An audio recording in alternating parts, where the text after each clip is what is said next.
News pagi pemirsa, 50 UMKM mengikuti Bazar Ramadan Gerakan Perempuan Indonesia Tangguh di halaman kantor Gubernur Sulawesi Selatan. Bazar Ramadan digelar untuk meningkatkan pendapatan UMKM.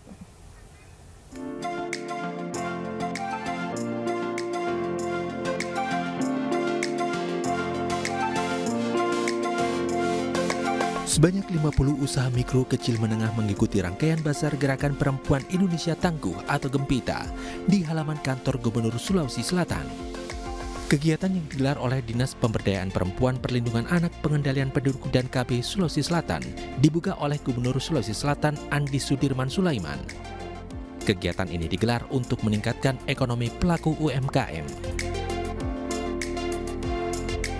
Memberikan kesempatan kepada ibu-ibu yang tentu memiliki sebagai PK ya, salah satunya adalah PK perempuan kepala keluarga, artinya dia single parent. Yang kedua, beberapa mungkin keluarga-keluarga yang memang membutuhkan kegiatan-kegiatan dan masih berusaha untuk bisa lebih mandiri ya. Kehadiran bazar juga memudahkan para ASN karena dapat berbelanja kebutuhan Ramadan di area Pemprov Sulawesi Selatan. Dari Makassar, Sulawesi Selatan, Leo Muhammad Nur, iNews melaporkan. Ya, berbagi kebaikan pemirsa dilakukan di bulan Ramadan untuk sesama pastinya. Ya, di antaranya berbagi menu takjil berbuka hingga menu sahur.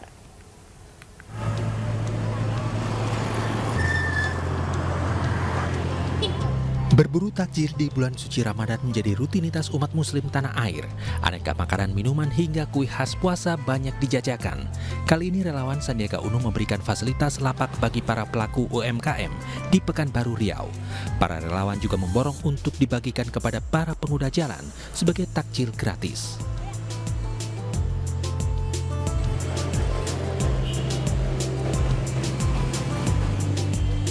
Di Makassar, Sulawesi Selatan, relawan Sandiaga Uno memberikan modal usaha lewat Bazar Kuliner. Bazar Kuliner digelar untuk menghimpun pelaku UMKM hingga meningkatkan pendapatan. Para relawan juga membagikan menu berbuka puasa kepada para warga sekitar.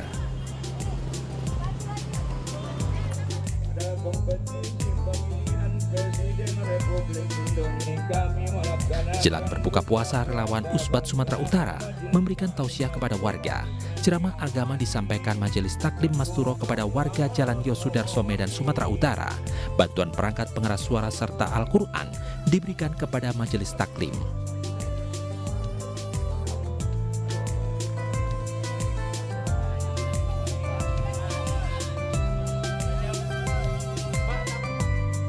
Sukarelawan JMC di Medan Sumatera Utara menggelar kegiatan sahur on the road di Lapangan Merdeka Jalan Balai Kota Medan Baru. Kegiatan berbagai kebaikan saat sahur ini sebagai bentuk kepedulian kepada masyarakat menyambut bulan suci Ramadan.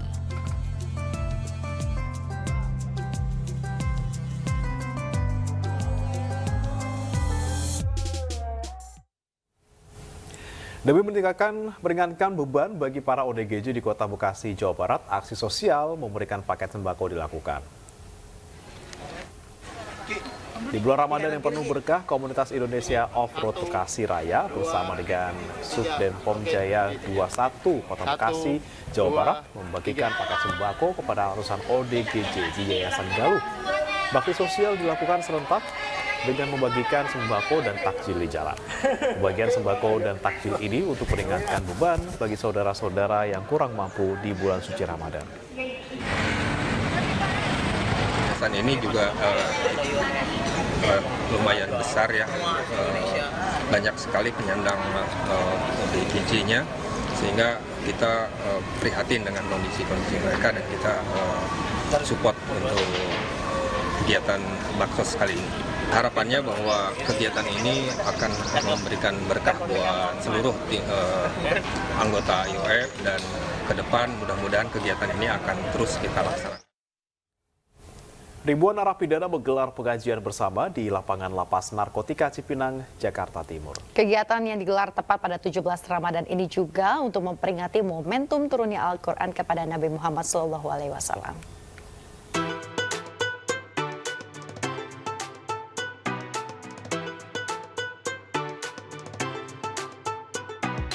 Peringati Nuzulul Quran, ribuan narapidana berkumpul di lapangan Lapas Narkotika Cipinang, Jakarta Timur, Sabtu petang. Selain pengajian, acara juga dimeriahkan dengan kesenian hadroh hingga marawis.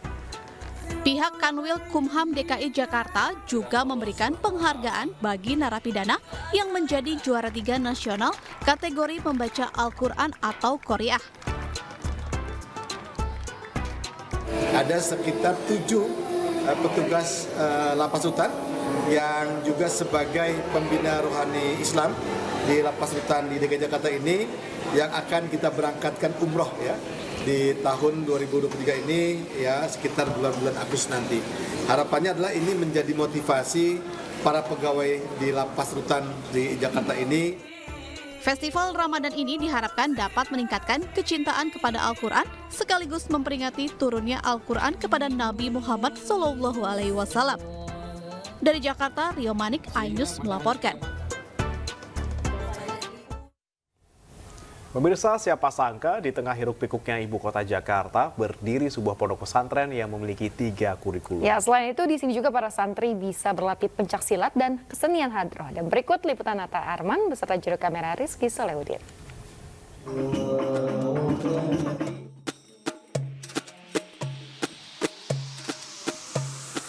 Assalamualaikum warahmatullahi wabarakatuh. Halo, apa kabar pemirsa? Semoga kabarnya baik-baik saja ya.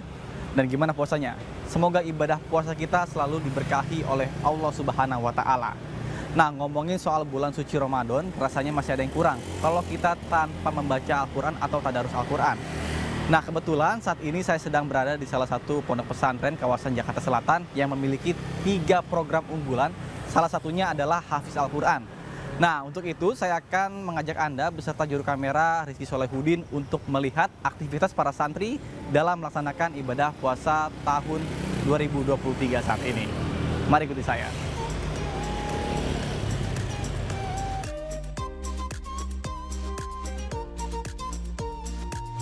Tidak jauh dari Tebet Eco Park, Jakarta, berdiri sebuah pondok pesantren yang memiliki keunikan tersendiri. Ya, pondok pesantren Raudatul Ihsan memiliki 3 kurikulum, yakni Madrasah Diniyah, Pendidikan Setara SMP SMA, dan Tahfiz Al-Quran.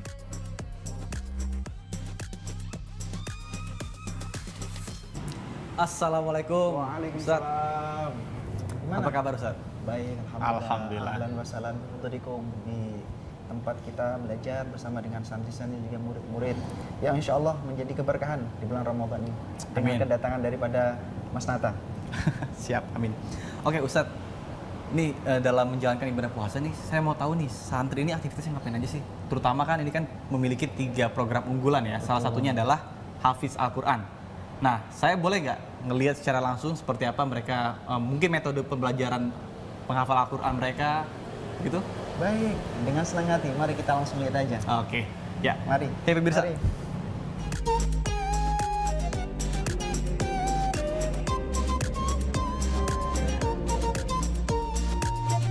Raudatul Ihsan adalah pondok pesantren dengan perpaduan kurikulum modern dan tradisional. Sedangkan untuk target menghafal Al-Quran minimal 10 juz hingga 30 juz yang ditempuh selama 3 tahun. Setiap tahunnya pondok pesantren ini hanya menerima 40 santri yang terdiri dari siswa SMP dan SMA.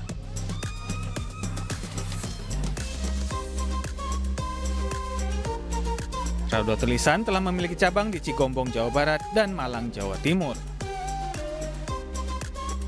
Buat saya sangat senang di sini adalah adanya sanad keilmuan yang bersambung melalui para masyayikh, guru-guru dari kiai saya yang ada di Timur Tengah itu menyampaikan sanadnya sehingga sanad keilmuan di sini bersambung insya Allah sampai ke Rasulullah SAW.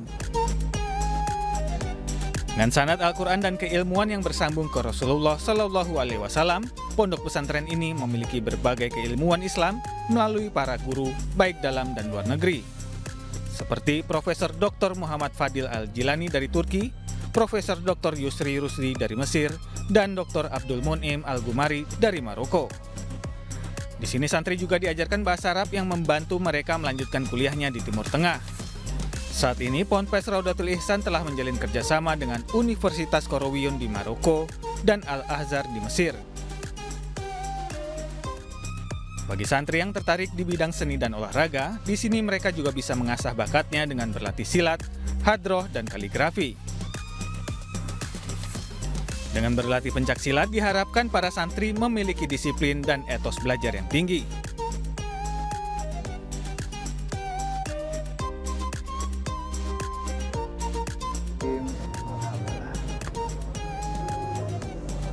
Nah, pemirsa, setelah kita mengikuti berbagai aktivitas para santri, sekaligus kita tadarus Al-Quran, rasanya hati saya benar-benar tenang banget. Dan tentunya bagi Anda, pemirsa yang ingin memiliki anak penghafal Al-Quran atau hafiz Al-Quran, tunggu apa lagi? Anda bisa mendaftarkan anak Anda atau menitipkan anak Anda di pesantren ini. Dari Jakarta, Nata Arman, Rizky Solehudin, iNews melaporkan.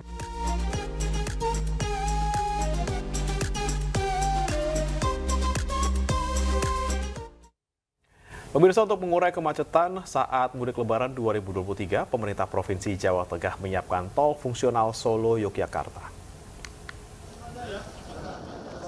Inilah ruas tol Solo Yogyakarta sepanjang 6 km yang telah bisa digunakan pemudik. Dari pantauan di lapangan, jalur ini belum semuanya dicor rigid, bahkan ada bagian yang masih dilapisi beton biasa. Gubernur Jawa Tengah Ganjar Pranowo meminta pemudik agar berhati-hati saat melintas jalur fungsional tol Solo Yogyakarta ini. Ganjar juga meminta agar dilakukan sosialisasi kepada warga agar tidak terganggu dengan melintasnya pemudik di jalur desa. Ini alhamdulillah 6 kilo udah beres.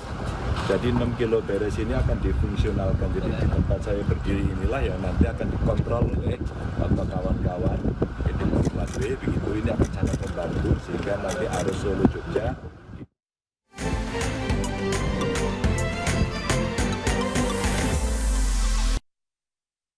Akibat saling dorong, kericuhan mewarnai pembagian zakat dan sedekah di Makassar, Sulawesi Selatan. Tetaplah bersama kami di iNews Pagi.